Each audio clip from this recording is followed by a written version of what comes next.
নমস্কার বন্ধুরা, শম্পা বিশ্বাস কিচেনে আপনাদের স্বাগত। আজকের রেসিপি চিলি সয়াবিন। সয়াবিনের এই রেসিপিটা যে কোনো ধরনের রুটির সঙ্গে খেতে দারুণ হয়।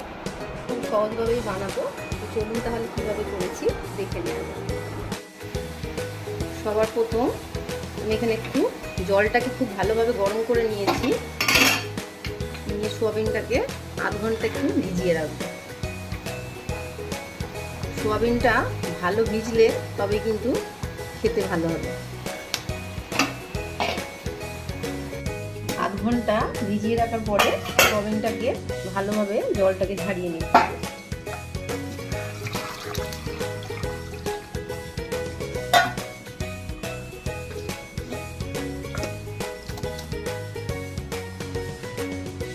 চেপে চেপে জলটাকে একটু ভালো করে ঝারিয়ে নেব।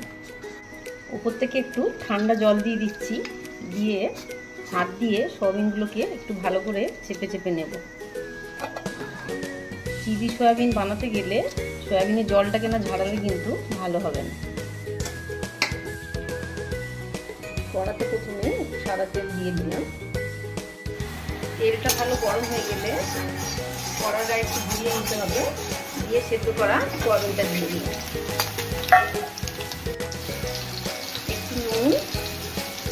একটু চিনি দিয়ে সয়াবিনটাকে গ্যাসের আঁচে মিডিয়ামে রেখে একটু ভেজে নেব। উল্টে পাল্টে নিয়ে ঢেকে দেব।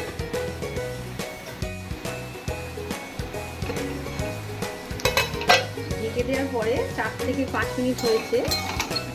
মাঝখানে তুলে আরো দুবার উল্টে পাল্টে দিয়েছিলাম। একটু সময় ধরে সয়াবিনটাকে ভেজে নিতে হবে। গ্যাসের আঁচটা কিন্তু অবশ্যই কমিয়ে করতে হবে।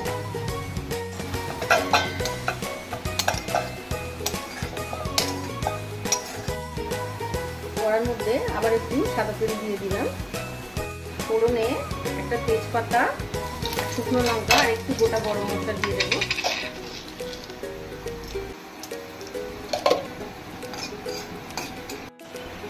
এখানে আমি ক্যাপসিকাম আর পেঁয়াজ একটু বড় বড় করে কেটেছি, আর কয়েক কোয়া রসুন আর এক টুকরো আদা নিয়েছি। প্রথমে আদা রসুনটাকে গ্রেট করে নেব।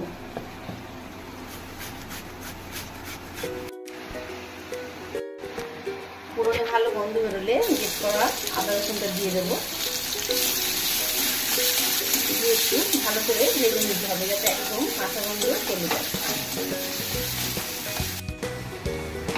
আদা রসুনটা একটু লাল লাল করে ভেজে নেওয়ার পরে পেঁয়াজ, ক্যাপসিকাম আর কাঁচা লঙ্কা কুচিটা দিয়ে দিই।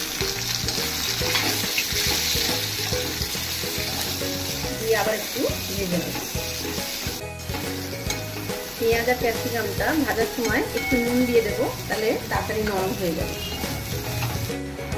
পেঁয়াজ আর ক্যাপসিকামটা আমি একটু ভাজার সময় ঢেকে দিয়েছিলাম, তাহলে কি রান্নাটা কিন্তু কম তেলে করা যাবে। এই যে পেঁয়াজ আর ক্যাপসিকাম খুব বেশি ভাজার দরকার নেই, হালকা একটু নরম হলেই হয়ে যাবে। এই সময় সামান্য একটু জল দিয়ে দেব। দিয়ে সয়া সস, টমেটো সস,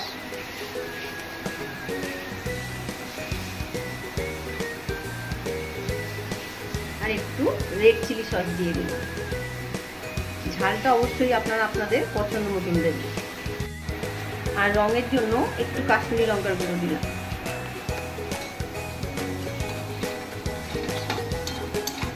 দিয়ে একটু উল্টে পাল্টে খুব ভালো করে মিশিয়ে নিতে হবে।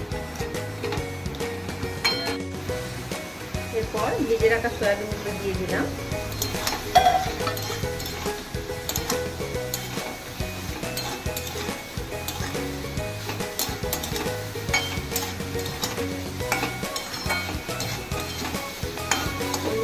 জল দিয়ে দেব। জলের পরিমাণটা যার যেমন গ্রেভি প্রয়োজন বুঝে দিতে হবে। দেখে নিয়ে স্বাদ মতন একটু নুন দিয়ে দেবো, কারণ সয়াবিনও কিন্তু নুন দিয়ে ভেজেছি, আর পেঁয়াজ ক্যাপসিকাম ভাজার সময় নুন দিয়েছিলাম, তো নুনের স্বাদটা অবশ্যই আপনারা দেখে নিয়ে দেবেন। দিয়ে এটাকে ঢেকে দেবেন।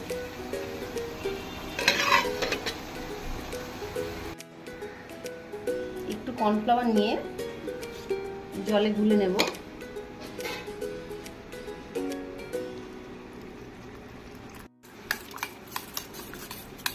কর্নফ্লাওয়ারের পরিমাণটাও বাড়িয়ে কমিয়ে নিতে হবে। যদি কারোর গ্রেভি বেশি থাকে তো কর্নফ্লাওয়ারটা একটু বেশি দিতে হবে।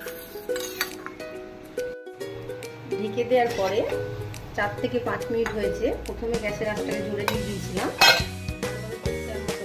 তারপরে গ্যাসটাকে একদম সিম করে দিয়েছি। এই সময় নুন ঝালের স্বাদটা একটু ভালো করে দেখে নিতে হবে। নিয়ে গুলে রাখা কর্নফ্লাওয়ারটা দিয়ে দেবো।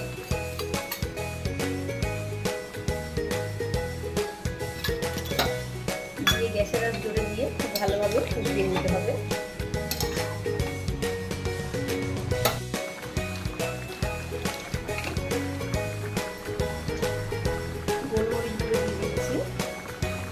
আর বাড়িতে যদি ম্যাগি মশলা থাকে একটু দিয়ে দিলে স্বাদ কিন্তু খুব বেড়ে যায়। তো আমার ছিল, আমি একটু দিয়ে দিচ্ছি। এটা না দিলেও কোনো অসুবিধা নেই।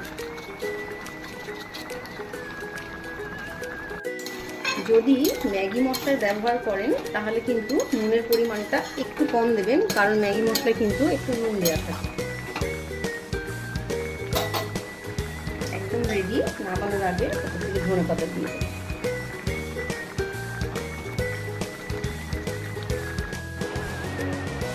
চিলি সয়াবিনটা দেখতে যেরকম দারুণ লাগছে, খেতেও কিন্তু দারুণ।